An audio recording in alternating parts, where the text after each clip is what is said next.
in Black and brown communities, overcharging, mass incarceration, and just communities whose lives have been compounded by the connection between policing and the justice and criminal justice system. In the wake of George Floyd, I think we were all very shocked. Like, people of color have been sort of, calling on white America to understand, the brevity of their experiences with policing in their communities. And I think, because of sort of the narrative of those who kind of can tell the story, that it became very easy for us as Americans to believe that the only reason that Black people were dying and were being harmed is because they just were not submitting to the authority that police were calling for. And so we knew that wasn't necessarily true. But what I discovered is I was curious enough, right, to start to do some research. And what I realized is that most policing systems in America were constructed around the 17th century. And, they started with sort of the constables and the night watch. But that era of policing, and when those constructs were being made, it was really after emancipation, right? And that really the question that was being asked after emancipation and Black people were no longer able to be held as property and as slaves, and no longer able to be exploited necessarily, and no longer able to have, this free labor. The question was, now that all these Black people are being released into the country, what do we do with the Black people? What do we do with these Black and brown bodies? And really the policing system was more than happy to answer that question. They created a blueprint. There's a blueprint to answer just that question. How do we handle the Black and brown bodies? And so that blueprint was really modeled after the slave patrol blueprint, right? And so that really does explain why every community across America are having all these similar stories of continual control and monitoring and over-policing and handling of Black and brown bodies. And that slave patrol blueprint was designed, right, to do that to Black and brown bodies, and at the same time attend to white anxiety and to protect white property and wealth. And we are still getting that result in America today. And so when George Floyd happened, we were getting what we were supposed to get from the blueprint. And then 3 weeks before we started what happened to George Floyd, I was in conversation with our mayor and our local pastors. We were talking, and I was sharing about this, this slave patrol blueprint and how we needed to really embrace the conversations and the movements that the Black Lives Matter groups have been calling on us across America to defund that blueprint. And 3 weeks before we learned of Daniel Prude, people in the room thought, well, that could not happen here. It doesn't happen here. And then 3 weeks later, it happened here in Rochester, just as it's happened in many cities across the country. And so now we're faced with having to really reckon with this blueprint. We're in this moment, I think, where we're being called on to rewrite, reconstruct, and redo a blueprint that doesn't answer the question, what do we do with these Black people? But a blueprint, a design that answers the question, how do we create public safety? How do we create public safety and thriving in communities across America? That is the question we should be asking. And that is where we should be drawing and designing our blueprint from that kind of question. I think we would get a very different kind of idea of what public safety really looks like if we ask the right question. If you ask the wrong question, you're gonna get the wrong answer. And so I'm not actually a proponent of reforms on top of a faulty blueprint. I think if you start to try to put reforms on top of a faulty blueprint, you're going to continue to get faulty reform. And I think that's what we've gotten in America, as hard as it is for us to admit that, right? Because we put a lot of effort in it. We've been putting forth reforms in policing since the 60s. You know, 57 years ago, Dr. King marched on Washington and named police brutality as one of the #1 things that Black Americans were facing in this country. Here we are 57 years later. And we're still struggling with it because it's the system, it's the blueprint that's the problem that has created the system that we have.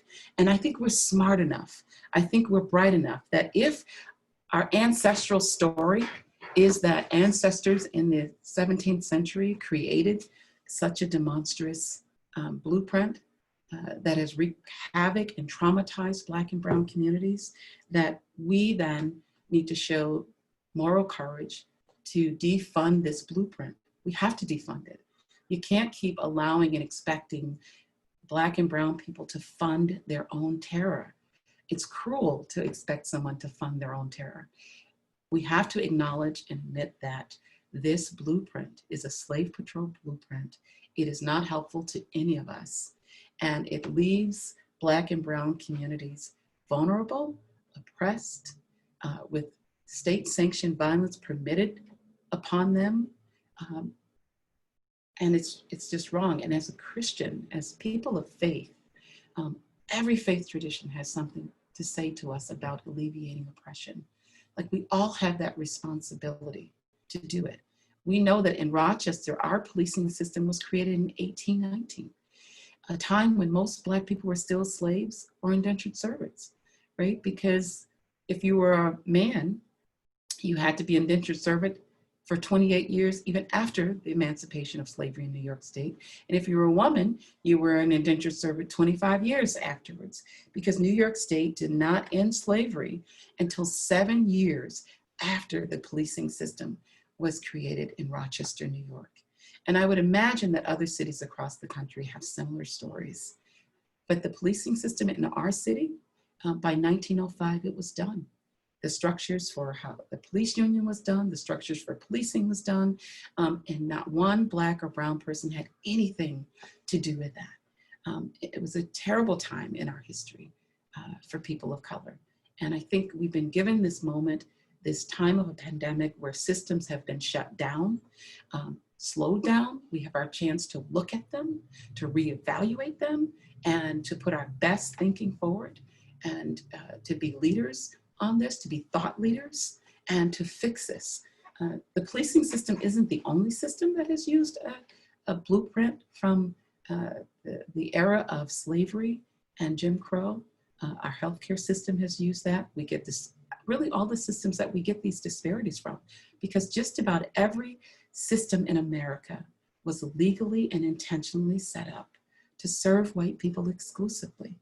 And that's a problem, because that means the blueprint is getting what it was designed to do. So when we get these reports every year of the disparities between, Black babies surviving, and the disparities between Black employment, and the disparities, that just continue to come up where it concerns Black and brown communities with healthcare outcomes and all those kinds of things.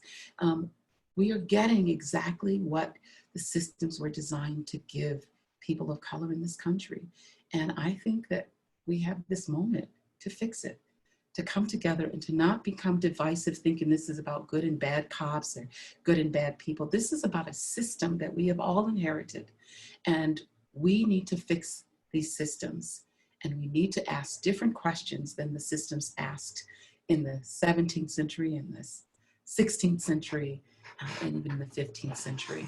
We can ask new questions, we can create new blueprints, and we can create a pathway forward. But it's going to take all of us. It's going to take some cultural humility. It's going to take some thought leadership. And it's going to take really living into our Christianity and our faith traditions that have been calling us to it all along. Jesus, his whole mission, right, was to preach the good news to the poor, to give sight to the blind, right? To alleviate the oppression, right? To set captives free, right? To so we have this mission that Jesus has been given, and he spent his whole life as a protest to oppression and oppressive systems and oppressive experiences, right? Salvation is about safety. And so if we are not guaranteeing that people are safe in systems, we are doing a disservice to them, a disservice to our world, and a disservice to our faith. I actually think that we can do it. I think that we have enough wisdom, we have enough tools in this present moment that we're in to do the work that we've been called to do. I think we just have to work with one another to understand what we're in, and make some commitments to move forward together, and not allow ourselves to be divided over this. This is about a fight for the soul of America. This is about becoming authentic human beings. We have no obligation to uphold unjust systems, unjust blueprints, and unjust patterns of thinking and structures that have been handed to us. We can do better. We can do better, and we should do better. So my allegiance is not to systems of oppression. My allegiance is to God and to justice. And so that's my invitation, really, to all folks. What I've recently done is just call for people who do system design to come to a table, have a conversation. I've also invited politicians, those who are in charge of creating these political structures, these institutional policies, these policies that impact our institutional life in which we live together. And then I think you have to have activists and people who are on the ground, who understand how communities are deeply, deeply impacted by these experiences and systems. It is often people's accumulative experience and systems that shape how they move about in the world, and not the other way around. We spend more time in our systems than we spend any place else. And if you're a person of color and you spend time in those systems and they are constantly giving you the message that you are inferior, that you are a second-class citizen, that your humanity doesn't matter, and there are no repercussions for the ways in which you are being treated, that systems will collude to leave you right there and maintain the status quo, where do we think and how do we think that is going to inform how people engage in the world? Again, I think we can do better, and I think we have to.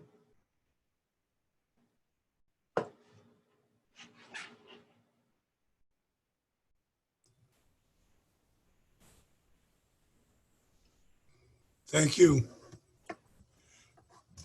Reverend. I'm going to start by asking the first question. Sure. And my question to you is, during the past week, you were responsible for bringing the elders into the protests. Could you talk a little bit about why you thought about that? Sure. What was the purpose? And how did it work out? Yeah.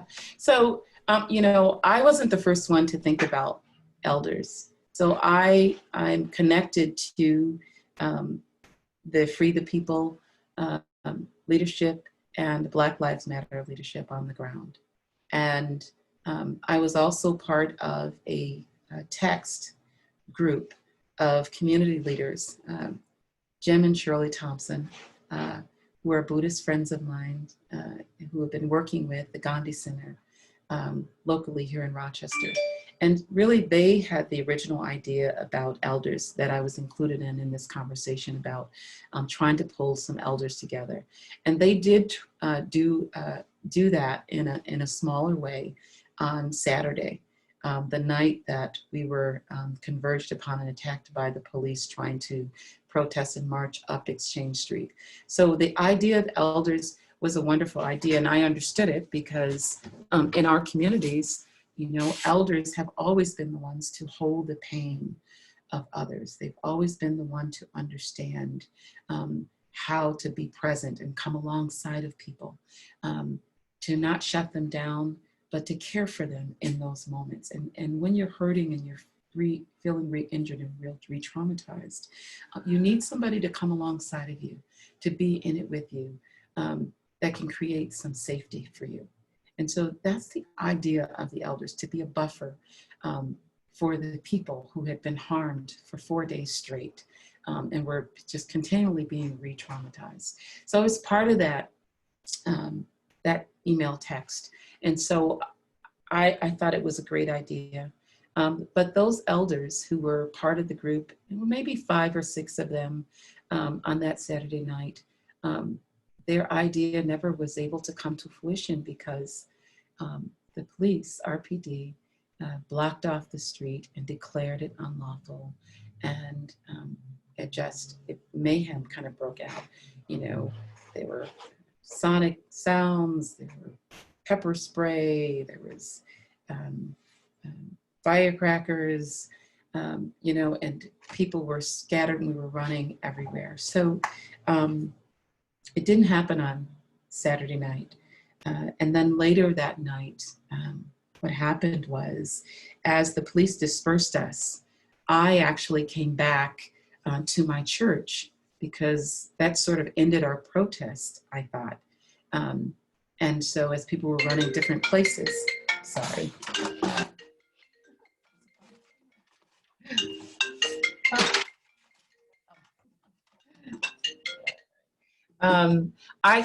I had set up that night a team of, I worked with my volunteers at church to set up a team of medical professionals that would be available in case people got hurt at the protest. And so I came back to let them know that kind of mayhem had broken out, and there probably would be people coming who would need some medical attention for our docs to decide where they might need to go, if they could be handled here or if they needed to be sent to the hospital. And I had to preach the next morning, so I left and said, I'm gonna go home, call me if you need anything. And when I got home, I was inundated with phone calls. And what I learned is that the police decided to push all of those protesters down onto the street where my church is. There was some commotion at City Hall where a handful of folks who were in the crowd out of really, you had about 3,000 people marching that night. And so we're talking about maybe five to 9 people that went and apparently started banging on the window at City Hall in anger and frustration of what had happened to them. And I guess the windows got broken. The police then decided that they were trying to break into City Hall.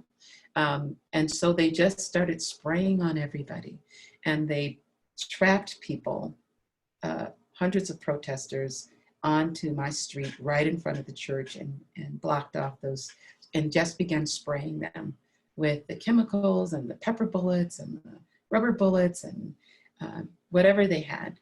And my staff, who was here for the medical team, saw the people out there just in distress and having nowhere to go and being trapped. And they opened up the doors of the church and called me and said, Reverend Myra, here's what's happening. We want to open the doors and let people in and give them a refuge. And I said, absolutely, do it, and do it quickly. Get them in, get them safe. And so they did. And so I spent the night, that night on the phone, calling the mayor, calling the police chief, demanding that they stand down, and just outraged that would happen. And I was told, you know, that the concern was that handful of people that had broken the windows at City Hall. But the truth is that City Hall is not right across the street from my church. It wasn't where those officers were standing. They were intimidating these people on purpose. What I said was, if they were concerned about City Hall, then they should have gone down to City Hall and surrounded City Hall's building. But it didn't explain why they decided to come down to the church, surround it, and shoot on it, and shoot on those protesters. And so And then I heard stories of, officers who walked up to our gate and slammed people in. It was really egregious and disrespectful to the sacred space of a church, that would happen. And so I negotiated all night on the phone to make sure that the police would stand down, and that we could escort people out of our church in small groups so they could get to their cars safely, so they could not be harassed and they could not be hurt anymore. And we were able to do that by 2 o'clock that morning. We got the last person out, and we got people who needed to go to the hospital. We had a woman who we think her ankle was broken from rubber bullets. We had another person who had a seizure. We had a third person whose knee was so shot up with rubber bullets that they could barely walk and really needed assistance. There were people who just couldn't breathe. And it was awful because this is a citizenry. You shouldn't be treating protesters like combatants. We're not in a war with our citizenry. And the way in which Daniel Prude was killed was just, it's disgusting. I mean, the people have the argument about this is about good and bad cops. It isn't. It's about a system. There were no good, if this was about individuals, then we should have had a good cop that said, hey, he's naked, let's cover him. There should have been a good cop's voice that rose that said, hey, let's not just cover his head, but let's cover his body. Hey, let's not just leave him under there for 3 minutes, not knowing what's happening under there, but let's check on him after a minute. Let's get one of those blue masks and put it across his face that they carry with them, right? If you're worried about him spitting. There should have been a good cop's voice that said, hey, don't hold his head down like that against the cement. He might become asphyxiated. Don't do that, right? There should have been a good cop's voice. If this was about individual good and bad cops, somebody should have said, hey, don't hold his legs like that and put your knees in his body like that and hold his head down like that. He's already handcuffed. But what happened was none of that happened. When the taunting was happening, when all those things happened, nobody said a thing about trying to keep Daniel Prude alive in that. And so this isn't about good and bad cops. A bad blueprint will devour a good cop, and it will propel a bad cop. And so we need new systems. So that night, I was furious and grateful and tired. So when I came to church the next morning and I preached, I met with the mayor. I called her and told her that I needed to meet with her, and that what happened on Saturday cannot happen again. It just can never happen again. And that it was wrong, and that is not the way that you hold a community's pain. And so we had some conversation about what is the way to do that.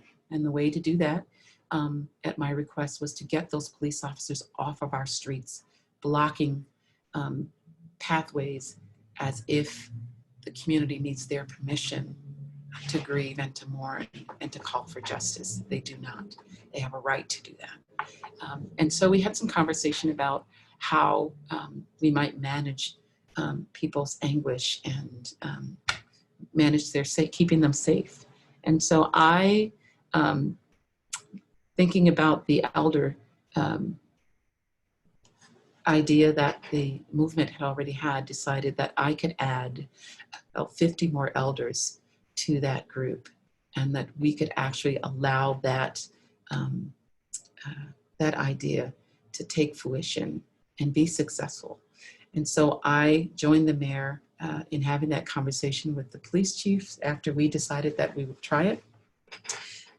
And she pushed for that to happen, for them to let me try this, bringing my elders to join with the elders that the movement already had. I put out a call at a press conference with the mayor and the police chief, calling for needing at least 50 elders to come and join us that night. And we had about 100 people respond to that press conference to be elders. I addressed them in church. We instructed them that our job is to come alongside of people, make sure they're safe. If somebody is starting to get agitated, just be with them. Be with them and validate their pain, validate their trauma, and de-escalate with them, partner with them. And that way, my hope was that the police would not become antsy and converge on the community and traumatize them again with the kind of violence that I had seen you know, in the days before. And so it worked very well. I kind of roamed. I was the roaming elder checking in. You know, the officers were given, in charge was given my phone number. And I just said, you know, if you start to get antsy, call my phone and don't do anything. I don't want you deciding that you think you know how to handle it. You don't. And the people they don't need that. They need their elders, and they need to be able to protest and call for justice and receive that justice. Daniel Prude deserves justice. Those officers need to be arrested. They need to be charged. They need to be fired. And they need to be convicted. And so I needed the police to not make this about them, but for all of us to make this about justice. And so that's the story really of the elders. And we've been able to continue to join my efforts of elders with the movement's effort of elders. And we've been working together ever since, providing elders in the front lines of these protests. And you know, it's been an honor to walk the streets with this amazing community of courageous people that are coming together and calling for justice from all over the community and outside of the community. I mean, I think we're ready for this. This is a moment for us to make the changes that we have long desired as a people. Thank you. I would like to open it up now. Reverend Brown has graciously agreed to stay and respond to any of your questions. So don't be bashful.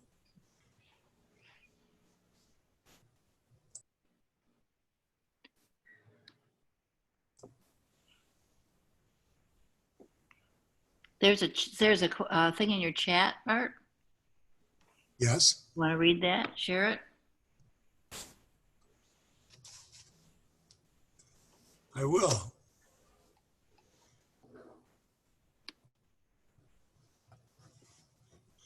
I understand, this is from Tom Brady to everyone. Is that the one, Denise? Yes. There's only one in there. I'd like to read this, Reverend Brown, if Sure. I might. It's Sure. very short. I understand not reforming a broken system.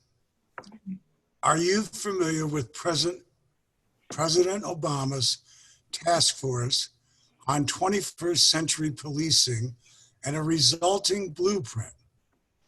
What value did that process and structure have to go forward?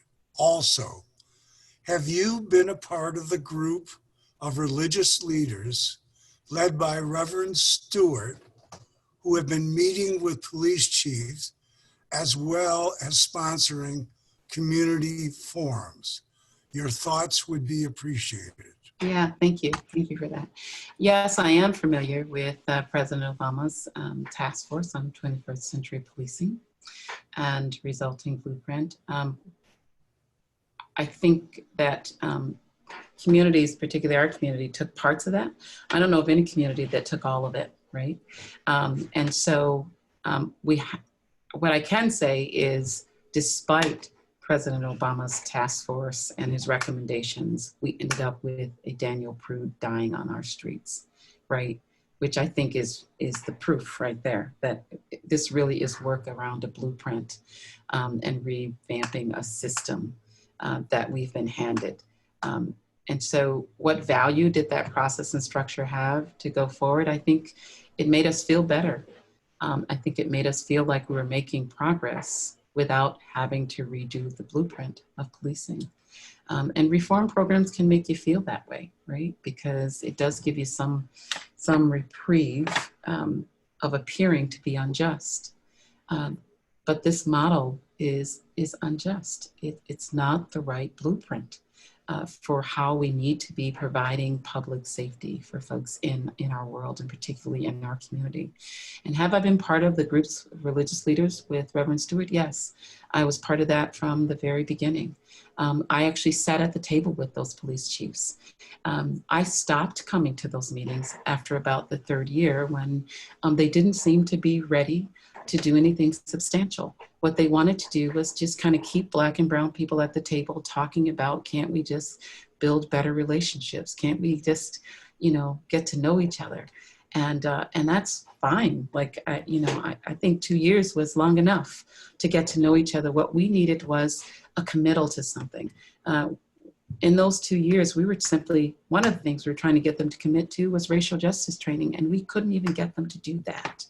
So, I think that we have to start in the place that's going to get us the changes that we want. I think this system is really used to resisting changes that call for racial justice accountability because the blueprint isn't designed to want to do that. It actually goes right against the purpose of that kind of a blueprint. And so you have to have people redesign the blueprint so that people have room and permission to pursue their authentic humanity and their ideas around public safety. I think we have to be able to create a blueprint that allows people to reimagine what that looks like. What should be the role of police in communities? Is it just to monitor people? Is it just to stop young Black kids in hoodies, right? Is it just, right, to show up at a crime scene and do a report and log the violence that's happening there? Like, I think we can reimagine what is public safety. How do we equip communities, right, so that they have the resources they need to make better choices so that we don't need to spend millions and millions of dollars on policing forces with paramilitary equipment to converge on communities of color. I think we can reimagine it. Roger, did you have your hand up? I did have my hand up. It strikes me that you've got kind of two problems. I entirely agree with your structure problem. It seems to me what you might want to do is to roll all the first responders together. You've got police, fire, EMS. Maybe you should have some other people too. And if one sat down and analyzed 2 or 3 years of 911 calls and said, what do these people want and what are they getting? That, I think, is one piece of it. The other piece of it is, even if you do this, what about the existing people who are there? The officers who have been doing this for 20 years under this bad structure. How do you restructuralize the officers? Or do you have to start all over again with a completely new set of police? Yeah, I mean, I think every city is trying to figure that out, right? Some of that I can't fully speak to because I don't have their records, right? But people inside those systems have their records. I can tell you that, for example, the officer, right, who one of the officers who killed George Floyd, he had 18 complaints against him, right? So somebody inside that system knew that. The community didn't know that. And we don't know, like, was the system set up there to even address those kinds of things, right? So I think that those who are inside the system, they kind of know. They know who the workable folks are, and they're officers who really should never have been police, right? I was a nurse for 28 years, right? I practiced nursing, and like the police, I knew that I worked with nurses, who were absolutely fantastic, and other nurses who never should have been in the profession, right? And so, given the chance, somebody should have really invited them to step out of that, because they were doing more harm to people than they were there to serve them. They were there for other reasons, and so I think we have to invite people to do the hard work of knowing what they have in those ranks, and to be able to weed people out who should not be there, who should not be sent to vulnerable communities to act out their rage or act out their prejudices and act out their implicit biases, right? So I think that's our work to do. Justin?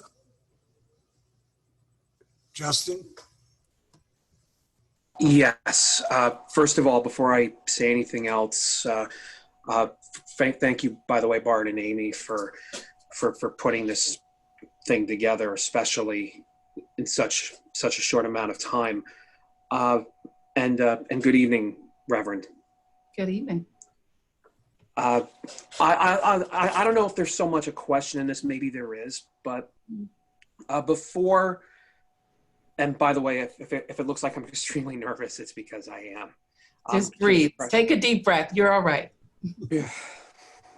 I appreciate the good advice. To tell you the truth, before the press conference, not yesterday, but the Sunday before, after everything that happened, especially with what happened at your church, seeing you and the mayor and the police chief, I was deeply cynical about the hope of any resolution, especially as you mentioned, the officers involved are still essentially employed, even though they are suspended with pay right now.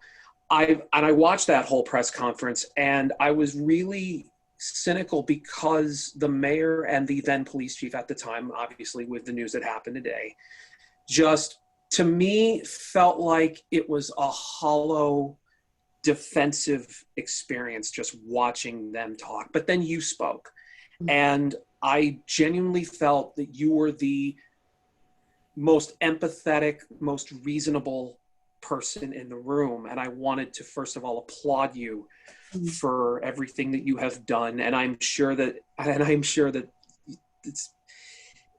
it's probably been I'm sure it has been a very difficult experience, but the way that you have provided, with the elders, being the buffer between the protesters and the police has been very, very helpful. And I applaud you for that. And I guess the one question I have, and I think it has to do with one of the values that I think that is extremely missing, especially from the police side of things. And again, this is my own observation, and I want to be wrong about this. There's a lack of empathy on the side of the police, especially when you have the head of the police union who is protecting these officers very, very, very hard, in the sense that they did what they were supposed to do based on protocol, which is difficult to comprehend. But in the restructuring of the system, as far as the blueprint that you want to establish, how significant is maybe showing some sort of empathy or understanding with regards to making sure that something that, like what happened with Daniel Peroud, doesn't happen again? Because you hear the stories about the officers basically not only not doing anything, to cover him up, but just basically laughing at him. Yeah. The lack of empathy that was clearly there, if that is to be the case, it's appalling. Yeah. So when it comes to restructuring the system to get away from this old decaying system that really shouldn't have any place in any city, or let alone this one, how crucial do you think it would be for empathy and better understanding to come into play so that maybe a situation like what happened with Daniel Peroud can be avoided? Yeah. So thank you for that question, Justin. So I would say that racism is learned, right? It's a learned through messaging. We live in a world that messages us all the time about ideas of supremacy and inferiority, right? And so in that blueprint, right, those messages are so concentrated, right? And so if you start there with naming a people or a community inferior, then you have to say why. Well, they're inferior because they're more prone to crime. Well, they're inferior because they live in poverty. They're inferior because, they're lazy. They're inferior because, and you can kind of add those becauses, right, on top of each other. If you take all of that messaging that gets pushed into us, people of color and white people alike, right? We get that message from the shows we watch, from the media stories that we hear, from the experiences we have in systems. It is no wonder that officers may show up in those communities with no empathy, right? And so can you teach empathy? To some people, yes, but I think first you have to get rid of the messages of race and racism first, and then you can start to have people develop their sense of empathy. And that's why I've been doing racial justice work. I was trained in racial justice and anti-racism to be a trainer in 2005. I've been advocating for really all systems that we have to take up racial justice training, because it's important for us to understand the histories that have shaped us, to understand what we have inherited, right? And to know how we've been duped around these messages that we didn't ask for, right? I didn't ask for those messages. I didn't ask to be born into a culture of struggle. You men have not asked for these messages. You didn't ask to be born in a culture that might privilege you because you have white skin, right? We didn't ask anybody for that, right? This is what was left to us. This is the legacy that ancestors decided. They thought this was a good idea. I'm saying it's a bad idea. It's a terrible idea. And I think that we can fix it, and that we should fix it. And I think when we begin that work, that we will find ourselves exhibiting more empathy in the world with each other. I think we'll start to repair relationships. I think we'll start to close breaches that have existed amongst different ethnic groups for far too long.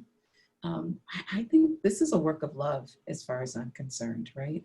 And I think this is our moment to do it. I don't have any need to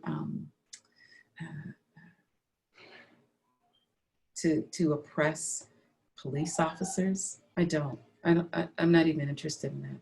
I recognize that we have a system that is harmful to us. It is harmful to the police who work in it. It is harmful to the community that is subject to it. And we have to fix this.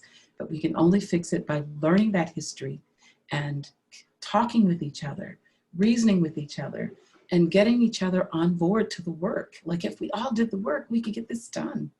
I trained a group of politicians recently on Saturday who came together to try to learn more about this, right? And, one of the things that I shared with them, to my surprise, only 1 out of 16 of the politicians had even heard the name. Tacitus, which was a Roman historian. And he really was the one in like 96 or 93 CE, who created a document called Germania, right? And it was him who pushed into Europe this idea through this particular document that the superior people were the Anglo-Saxon race, that the Anglo-Saxons were the superior people, and that everybody ought to aspire to be like the Anglo-Saxons, right? And so if that was the messaging in Europe during that time that got pushed into places like Portugal and England and Spain and right, and all these places that kind of bought it. So it makes sense then when we had explorers coming over to the US, right? That they had an idea about, oh my gosh, here's these new lands. We got a chance to do something for God, right? So on the one hand, they felt a responsibility, right, to create something superior for God. And what is superior for God? But a world that preferences the Anglo-Saxon race. Well, who couldn't be an Anglo-Saxon? Africans, Native Americans, right? And so the story then starts to make sense when we understand where the origin of that messaging came from. We need to know that history, right? We need to know those stories because they were convinced that that was the goal, is to somehow recreate this Anglo-Saxon Germanic people in the Americas and have them show the rest of the world what perfection looks like. So Yes. Karen? Hi, Reverend Myra, I am so thankful, deeply, all of us are deeply grateful that you're here talking to us. I mean, it's like I'm like Justin. I'm just deeply emotional. We all are feeling emotional about this, but from listening to you and Justin and others, there's three things that are jumping out at me. One is I totally agree that we need to learn our history, and our history, comes down to, you know, um, Jesus and Mary and Joseph and all the apostles and Abraham and, oh my gosh, all those people were people of color. They were not white. And I'm saying this because I am not a part of the Catholic faith anymore, but I was raised in the Catholic faith. And if you look at any image of Jesus, even to this day, or any of the apostles, they're all white. And I know people who are, Protestant, who, I read on Ruben, Facebook feed the other day, a man who was African American came out of Wegmans, and he saw a white woman that had a t-shirt that said Jesus is the greatest, and he positively said, yes, Jesus is the greatest. And her response to him was, I'm not talking to you. Jesus was white, and she said something really horrible to him, and it's like, I just would love, I come from the South. Okay. People here know that, during civil rights. And so I would love for all the people that would just be open, first of all, to know that the people that wrote the Bible were people of color. Okay. They weren't white people.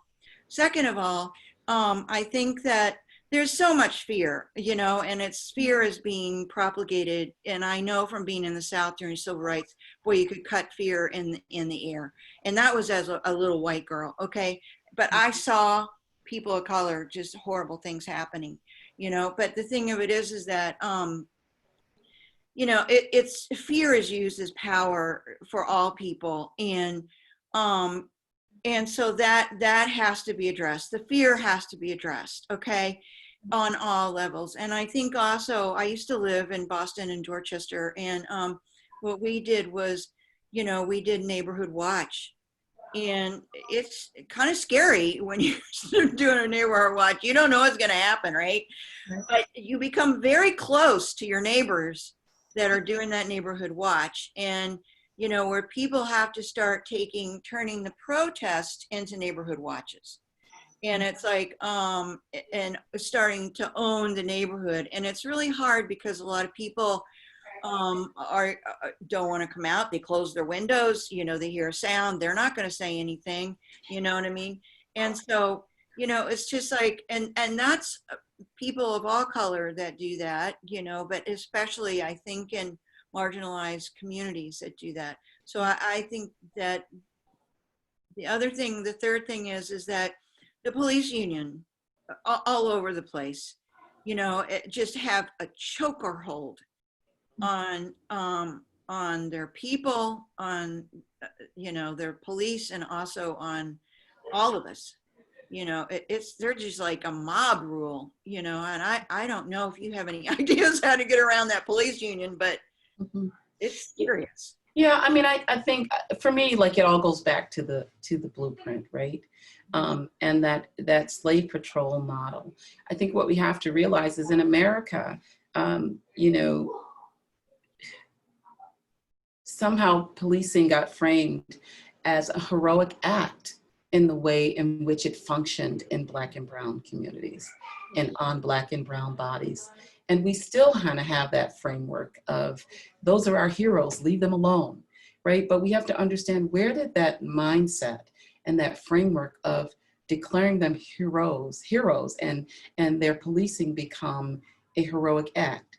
It got developed during enslavement, Jim Crow eras, right? And these eras of after emancipation, because it was thought to be a heroic act if you could lynch a Black man.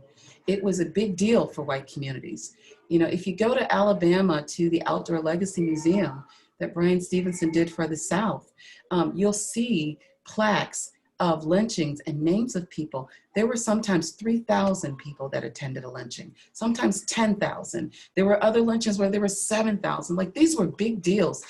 People who were lynching Black and brown bodies were seen as heroes. These were heroic acts that were happening. And so, again, you have to connect these blueprints to the rhetoric and the messaging that, you know, our world has been conditioned to think about policing. So while we're not lynching Black and brown bodies from trees anymore, even when we're abusing them on the street and we're killing them on the street, there is always that voice from white communities that is saying, well, they were just doing their job.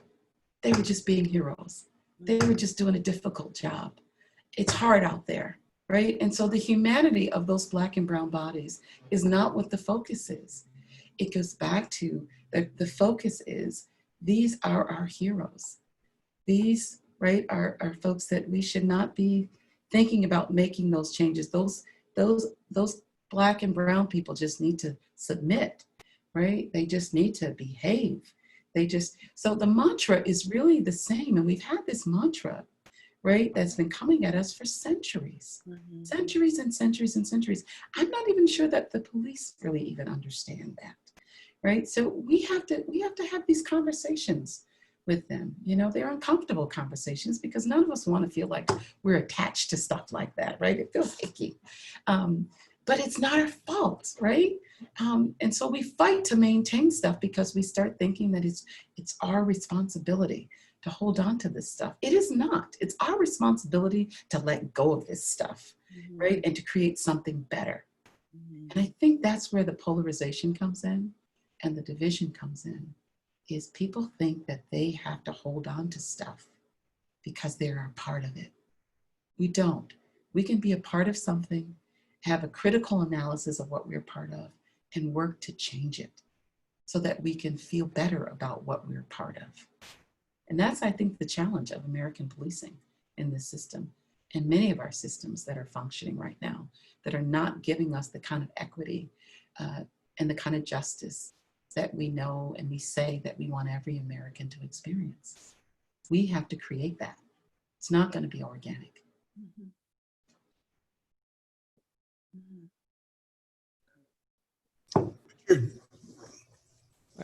I would just, first of all, I appreciate your comment earlier about the systemic problems of policing. I've been bothered by the discussion of police officers who engage in this behavior as somehow bad apples.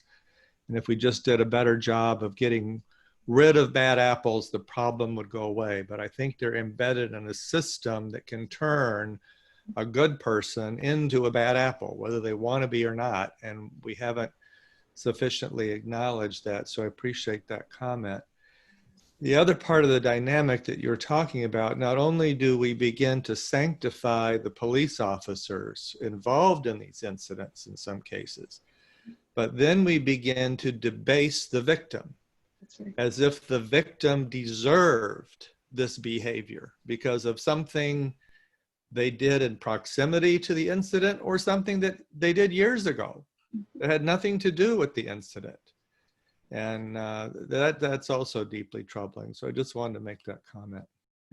Joe, I appreciate that because, you know, it's one of the scripts that keeps running, right? That anytime, you know, an unarmed Black person or brown person is killed in this country, the defense from this system is always, let's find something criminal about them. Let's dirty them up a little bit, right? Let's crucify the dead body because it's, you know, to deflect from any responsibility that we might have. Like, it's the only country that judges people after they're dead, right? After they've been killed. We have to still make them the problem. Let's problematize them so that we don't have to look at this system. The system is bad. It's a bad system. It's tainted. It has been begging for overhaul from us. It has been begging for a redo and a reconstruct of it. And, you know, I think it's taken us this long in time to finally have the courage and the fortitude to accept the heavy lift of doing the work and trusting our brilliance. Like what I love about human beings is the brilliance that God has given each of us. Like there is a brilliance that human beings have that no other creature has, right? And in these moments, I think we have to lean into that brilliance. Each of us has something that we can bring to this, that we can bring to the work of justice. And shame on us if we don't, right? Like, I'm just a little old pastor, right? With parents from Arkansas, right? Who have shared their stories of struggle with me, and their stories of pain, and their stories of frustration, and their hopes for change, and a world that really finally values them and people who look like me. And so I just feel like, I want to spend my days carrying that torch to do that work. I want to say yes to every opportunity that I have to be part of making it better for everybody. I don't want to bow to systems of oppression. I don't want to bow to discrimination and discriminatory policies. I don't want to bow to divisions that has continued to come for us. I don't want to bow, right, to the ignorance that continues to deflect from what the real work is. I'm done doing that. You know what? Jesus spent his early life running from systems of oppression, right? He and his family had to get up and go to Egypt, right, to escape the systemic violence that was coming his way. And when he got older at 33, he took that system on, and he ended up on the cross. But gosh, at least he took the system on. He didn't run from it anymore. And I think we can't run from it either. And if there's enough of us, we can get this done, right? This is our system. Like, it was created supposedly to work for us, not for us to bow to it if it isn't working. Roger, do you have your hand up? I do. I spent a number of years as a volunteer EMS, and I've known a lot of fire people, and I've had some good experiences with Monroe County Sheriff's Department. But it struck me as we were talking here that the big difference between EMS fire versus police is that when you're not on a call in EMS, you're sitting around. Ditto fire. Police are always doing something. And it seems to me that if you're out there on patrol, somehow you get a feeling that you ought to be acting. And I think that may be part of what generates some of this. I got to do something. Well, there's a black person. I'll beat him up. That's doing something. And maybe one could work out a different model for policing where they weren't out feeling obliged to do something 24/7. Roger, that is exactly the point of the defund refund campaign, right? It is about reimagining what does policing really need to look like in communities?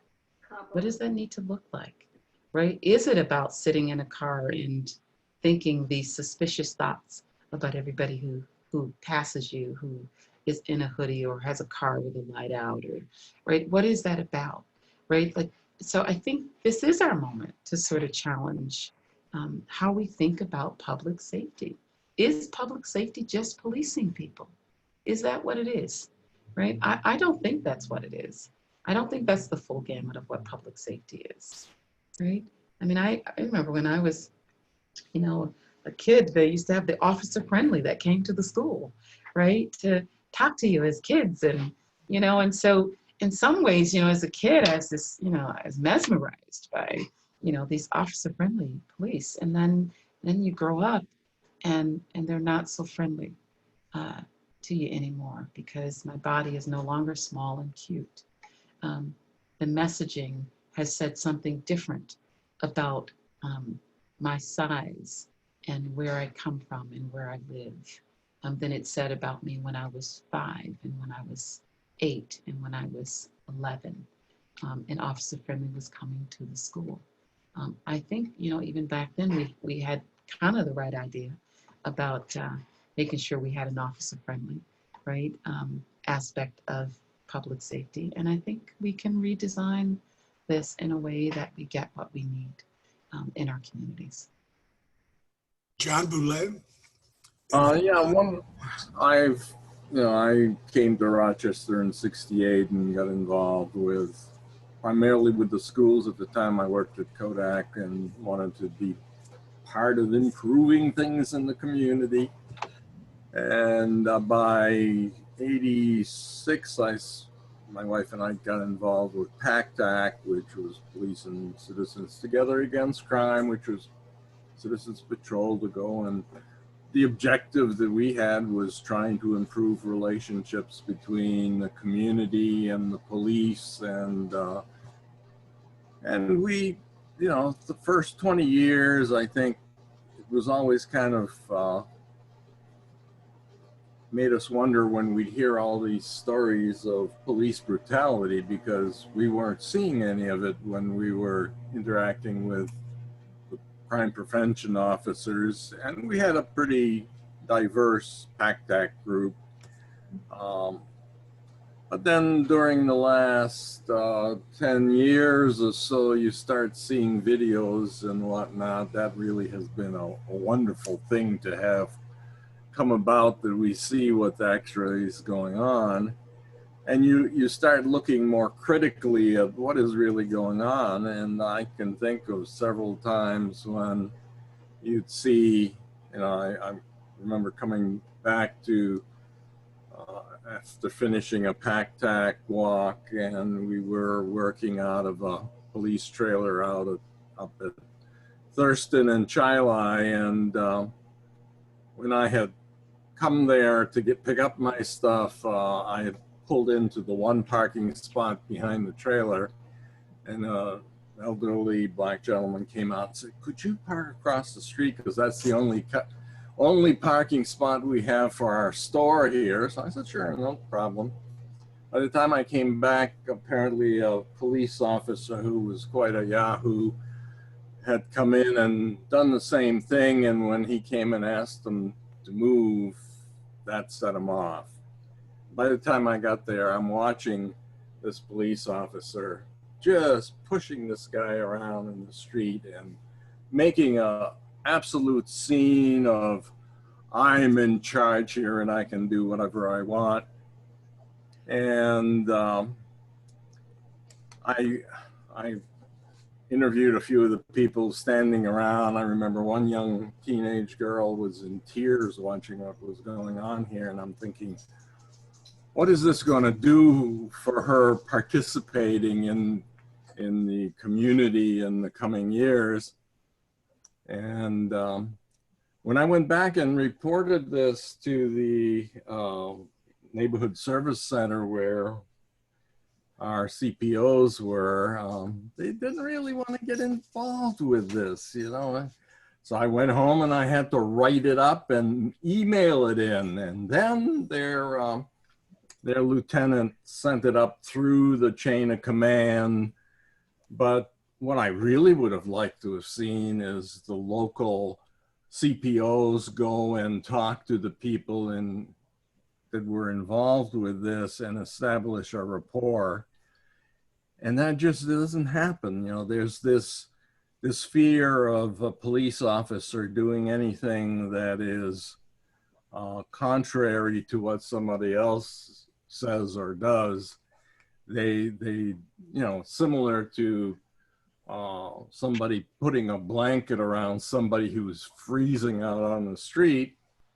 There's this reluctance to interfere with something someone is doing which should be seen plainly as wrong. Yeah.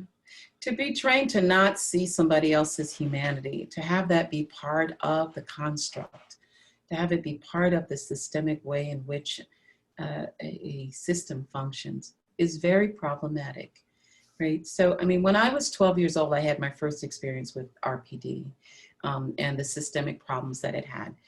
There was a gentleman he was kind of our town alcoholic, in Rochester, and he was always getting arrested by the police, by RPD. And every time he came back into the community and was released, he had a cast on. I was 12 years old. He'd have cast on his neck, or cast on his arm, or cast on his wrist, or cast on his leg. And I remember we asked him as kids, we were curious enough, and we said, "James Jr., how come every time you come back from the police, you have a cast on?" And he referred to the police as the popo. And he said, The po-po take me behind the school, number 6, and they beat me every time they arrest me before they take me downtown. And I said, they do? He said, yeah, I'm not scared of the po-po. They take me over there because they want me to shut up, and I won't shut up.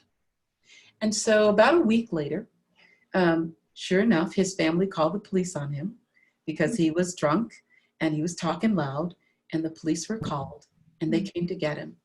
And we kids ran down there because we were nosy. We just wanted to see. So we went down and we watched the police. Again, they said they were going to arrest him. And I had the forethought to remember what he said. And I said to the group of kids that was with me, hey guys, let's follow the police car. Remember, James Jr. said they'd take him around the corner to the park behind that wall and beat him. And so we did. We followed the police car. And sure enough, to my horror, 12 years old, we were bent down by the fence. It was late at night. The police car pulled right into that school parking lot. They waited for 10 minutes until 3 other cars pulled in. And then they all got out and they started to walk him towards that wall. And we kids started screaming, stop that, we see you. We're telling, you better not hit him. We're gonna tell on you, you better not. And they stopped as they heard us screaming, this group of kids. They huddled.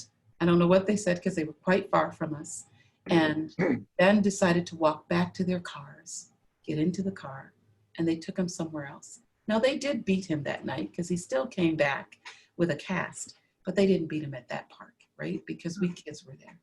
And that was just my 12-year-old experience of observing the problems with this blueprint of policing, that it would allow something like that.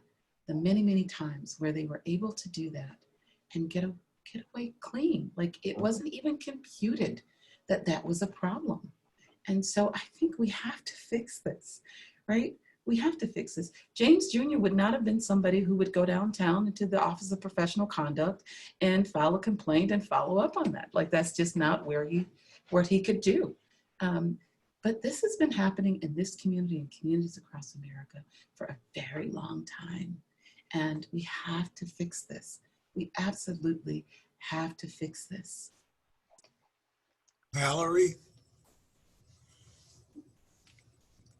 Good evening. Thank you so much for your time and taking our questions. I wanted to piggyback on some of the comments I've heard this evening from you, Reverend Myra, and also from a couple of the other folks here about imaging, and even your comment about Officer Friendly coming to your school and how things were good, and then as you grew up, all of a sudden you were the enemy. And somebody, I think it was Karen, talked about how white churches have colonized Jesus, and I'm a pastor, for those of you I don't know, which is most of you. And one thing, when I walked into the church that I'm now serving, is they had a Jesus doll of color.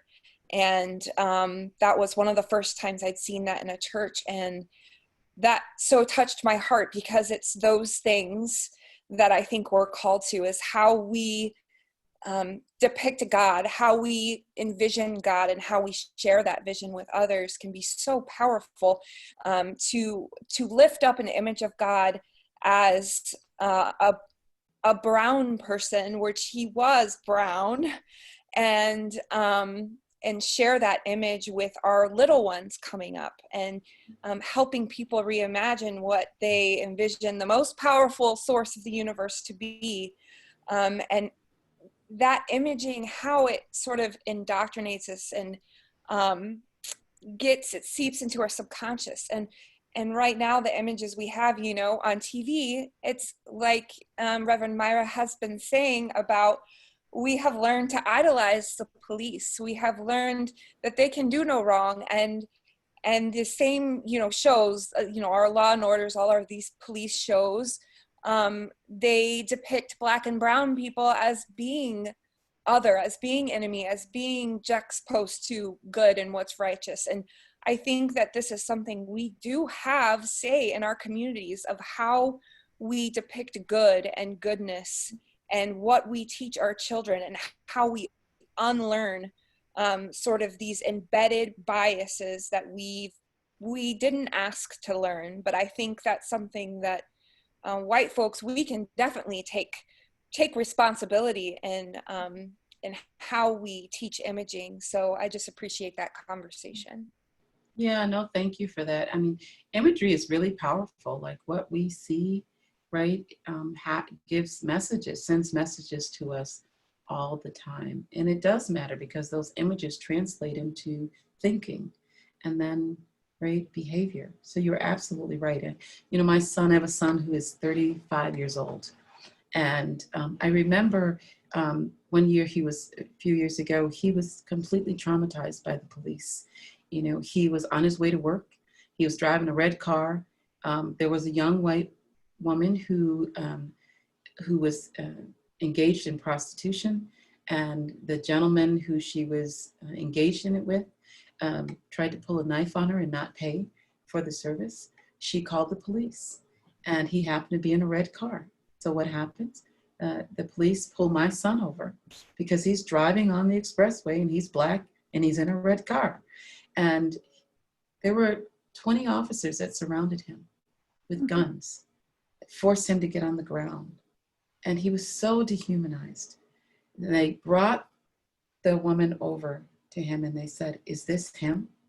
And she said, "No, that's not him." And so they put her back in the car. And my son was terrified because all these guns are on him and he's on the ground. And he said, when they told him to get up, they simply looked at him and said, "You were lucky today. You got away this time, but I'm sure we'll see you again." Now, my son is the epitome of a church boy. I mean, he's the epitome of a church boy. Like he doesn't do anything but go to work, go to church, and go to the studio and sing. And to have him treated with that kind of indignity, like to not even say, "I'm sorry, looks like we got the wrong person." But the message was, you may not have done this, but I'm sure you're gonna do something else in the future. And when you do, we'll nab you. Like that's the message. That's the re-traumatization that's happening in our communities every day that nobody knows anything about, right? Because who do you report that to? Who do you report that to? You just live with those experiences, that the ways in which Black and brown people are disparaged around language, the unrestrained power of aggression and the lack of humanity. We have, you know, a couple weeks ago, I went to court with an 8-month pregnant Black woman who is in her 20s, right? Who was on a street where there was a crowd having a vigil about somebody who had died that they all knew and cared about. The police showed up and they decided that they were violating the curfew, so they were going to use a strategy of pushing them in one direction. Well, this pregnant girl went to the officer and said, "You know, if you're going to push, please don't push me. I'm 8 months pregnant. You know, I don't want anybody pushing me. My baby, you know, she's worried about her baby." And I don't know if you've ever been pregnant, you know, your hormones kind of have their own life, right? You don't want anybody pushing you. You don't want them giving you hot sauce, right? You don't want them to look at your potato chips. Like you don't want them to do anything, right? Because your hormones are doing their own thing. And so she tells them this, and her mother ask if they can be allowed to go the other way to get to their car. And the officer first says yes, and then he says no. And they get in formation and they decide that they're gonna push.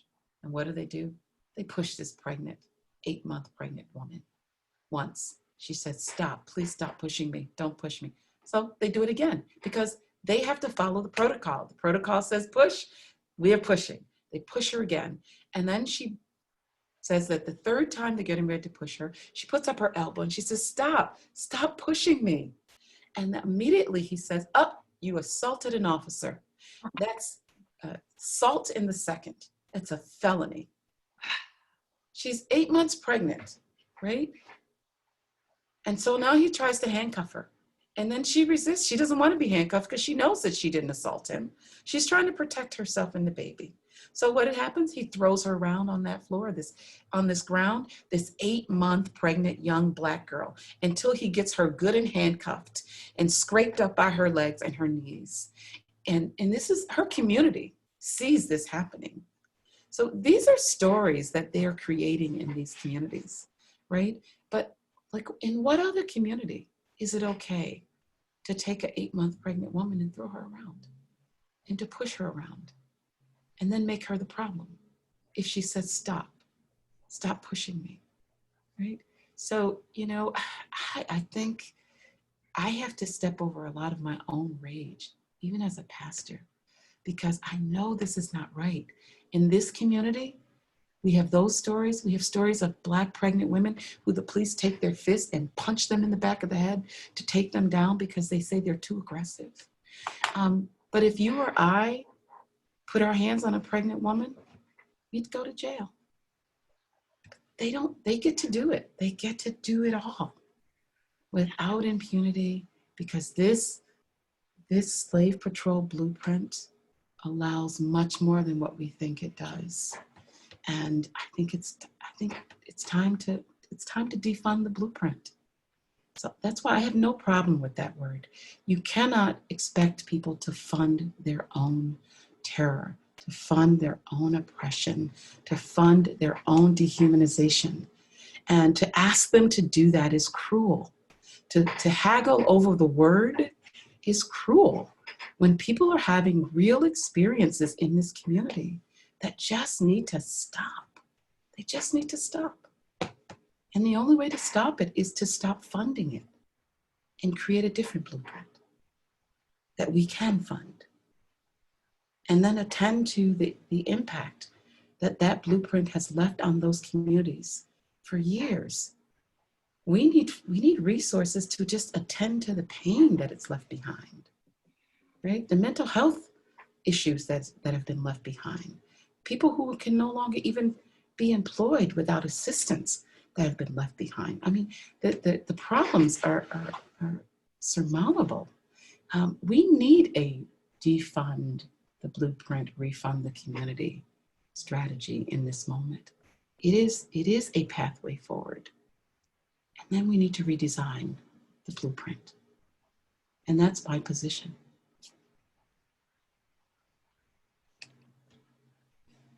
Denise? I just want to, of course, say thank you, but also I just wonder if we could clone you, because we need a world full of Myra Browns. Oh, that's sweet. With your wisdom. Oh my goodness. Yeah, I don't think you need to clone me, right? I think we can do this in partnership, right? I have my piece, right, that I bring to the work and to the world, and then you bring your piece that's going to be helpful, and Justin brings his piece, and Alan and Pat, and right, and we do this together. Like, we just have to decide that we want to be part of it together. Like, it, in my mind, it's just my work is informed absolutely by my faith. I trust God, I trust Jesus, and I trust the kindness that I've experienced from them, and the love and the forgiveness and the wisdom, the ability to solve regular problems that I've had in my life, and to be able to make it through storms and trials and tribulations. And so this, to me, is, it's an offshoot of that, right? We're in another tribulation period, another trial that's testing us. And so it depends on how we decide to respond to that. Somebody has their hand up. Alan Daly. Karen, and this will be the last question. I don't want to wear out such a wonderful guest Right. who has to speak a lot. Yeah. So this will be, let's try to keep it. I'll keep it short. Yeah. Don, there is Alan Daly has had his hand up for quite a while Okay. now. Yeah, I'm So happy to after take those Karen, two. maybe. I'm happy to take those two Will you questions. take those two? So Sure. let's do Karen and then Alan and Amy. Thank you very much. I see it now. I'm sorry. Okay. I'll be really quick. 3 things. Sure. One is that I also, and I know what I'm learning a lot that I think that white people are not aware of is the trauma. There's so much trauma that white people have no clue about, okay? And I think that trauma needs to be talked about in the schools. you know, and teachers need to be trained to with trauma. That's one thing.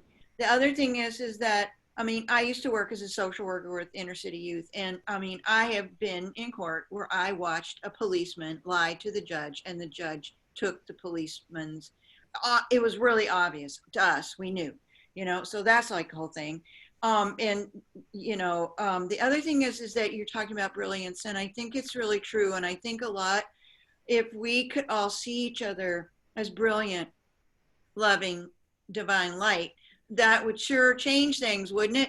But I think that, you know, the unfortunate thing is that, and this is true of, I think, many unfortunate faiths as well, that teach about how everybody is, you know, not worthy and like, and broken, and they focus on being broken and being unworthy so much that, you know, and how dare you see that you have brilliant light inside of you. And I think that if because if you see brilliant light inside of you, you start taking, you know, you're taught to take responsibility for yourself and for each other. But if you see, if you're broken in that you're not worth anything, you know, and this is like everybody, you know, then, you know, then you're not going to take responsibility, because that's who I am, and what could I do about myself? So I think that the dialogue has to change also in churches, you know, this way. Yeah, Karen, you make a great point, and we actually we agreed with you, and we actually changed the language in our liturgy for that reason.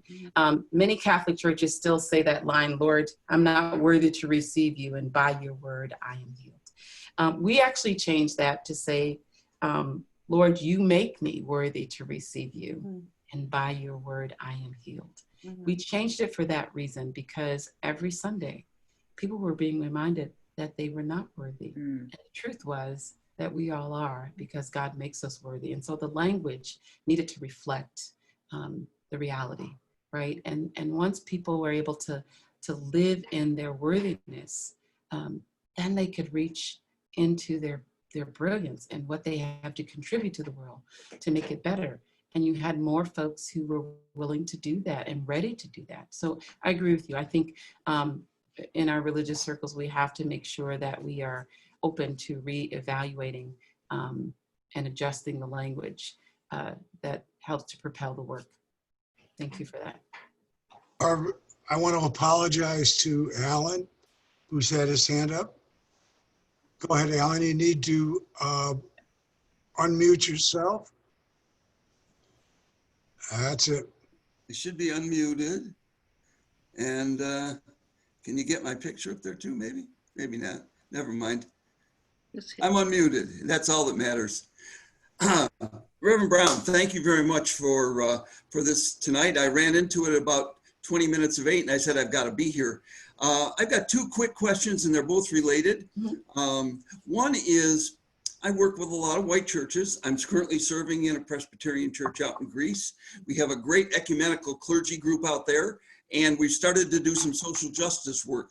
And what I'd really like to have you share with the group that's here is how, from your perspective, would you like to see the white church being able to work with you in this movement? And, you know, what are some of your expectations?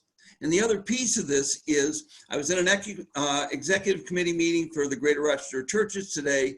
This whole subject came up. And so my question to you is, you know, who should I connect with to begin this conversation with the movement that you're connected with?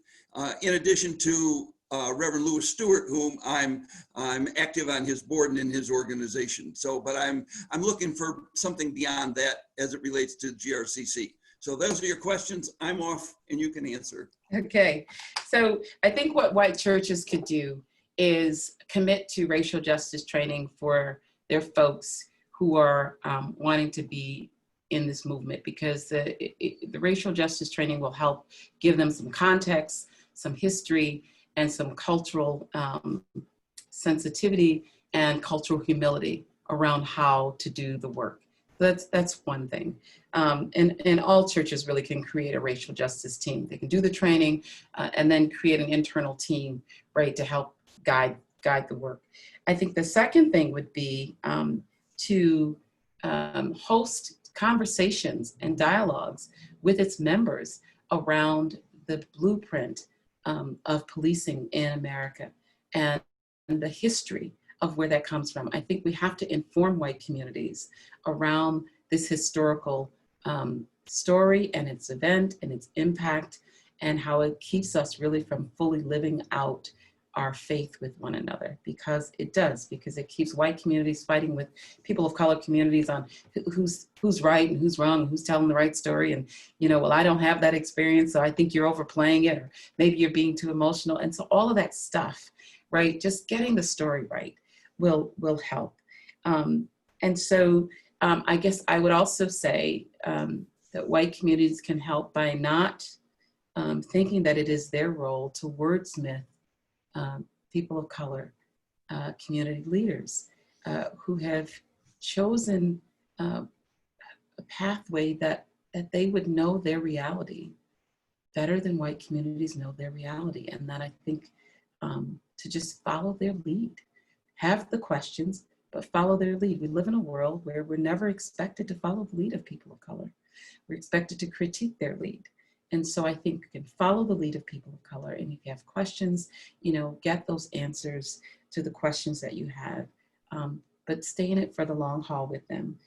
In terms of who to connect with, it would be one of the leaders of either Free the People or Black Lives Matter, and that would be Danielle Ponder or Rena Golden.